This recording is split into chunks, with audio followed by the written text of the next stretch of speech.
Uno de los problemas que tiene que resolver el responsable de mantenimiento es cómo realizar la asignación de prioridades de las diferentes órdenes de trabajo que se reciben. Recordemos que en la ruta habitual de una orden de trabajo es que alguien dé un aviso, alguien hable de una necesidad de mantenimiento, y a partir de que se detecte esa necesidad de mantenimiento, que se traduce normalmente en un aviso, una incidencia, algo así, un hallazgo, alguien tenga que priorizarla. Pues vamos a ver en este vídeo cómo debería ser ese mecanismo de priorización en un sistema optimizado de mantenimiento.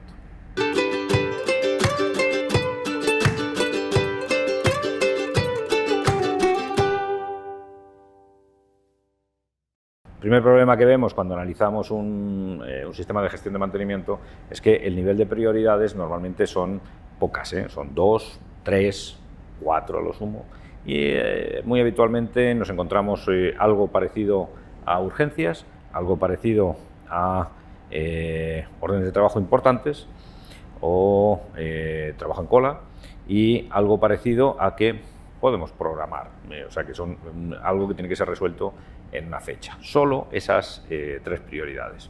¿Y quién las asigna? Pues nos encontramos en muchas ocasiones que la persona que las asigna de una manera subjetiva, a su criterio, y es el propio emisor de la orden de trabajo.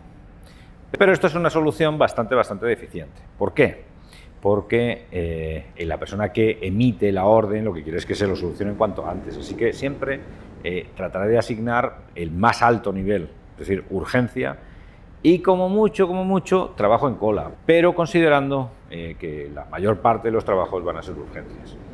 Así que fijaros que tendríamos entonces un sistema bastante deficiente por tener pocos niveles y por tener un sistema de asignación incorrecto. Vamos a ver cómo resolveríamos estos dos problemas.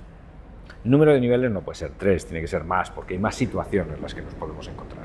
Al menos deberíamos considerar hasta 7 posibles prioridades, que serían emergencia, es decir, deja lo que estés haciendo y haz esto; urgencia, cuando acabes las emergencias empieza con las urgencias, pero ya tengo más horas o quizá hasta un día para reaccionar. Tendría la siguiente prioridad, que sería trabajo a corto plazo, que tendría más o menos un rango de días; trabajo a medio plazo, un rango de semanas; y trabajo a largo plazo, que podrían ser meses hasta que se resolviera. Pero junto con estas 5 yo tengo otras 2 prioridades más. Uno de ellos es trabajo en seguimiento, es decir, a mí me comunican una necesidad de mantenimiento, no considero que sea necesario intervenir porque quizás sea prematuro intervenir todavía y necesito ver un poco más sobre cómo es la evolución. He detectado un problema, pero quiero ver cómo es la evolución. A ese tipo de trabajo, esa prioridad se llama en seguimiento y no implica tener que resolverlo, sino vamos a monitorizar la situación y vamos a seguir cómo es la evolución hasta determinar qué hay que intervenir. Y todavía tenemos una más, que es el trabajo en espera. Normalmente ya ha alcanzado su máximo estado de degradación, es decir, ya ha roto, pero no nos ha causado un gran problema, es en muchos casos fallo estético.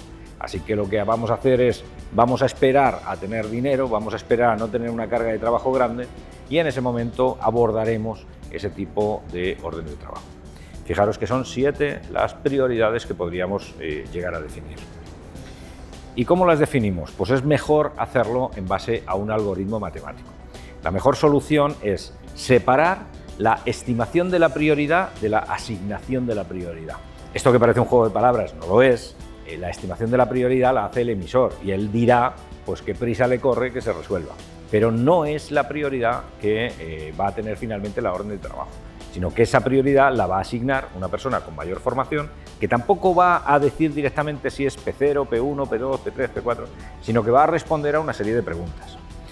En esas preguntas vamos a preguntarle a la persona que tiene que hacer la asignación de prioridades, vamos a preguntarle qué ocurre con la seguridad, qué ocurre con el impacto medioambiental, qué ocurre con qué impacto tiene en producción, qué ocurre con la calidad del producto, qué ocurre con los costes si dejamos que eso llegue a su máximo estado de degradación.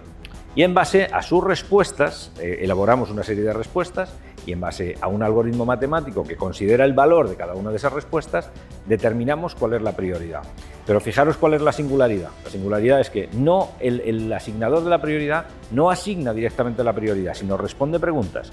Y una vez con esas preguntas se encarga un algoritmo matemático de decir, vale, pues de acuerdo con estas respuestas corresponde que la prioridad sea un P4, un P5, un P1, un P2, un P0, lo que sea.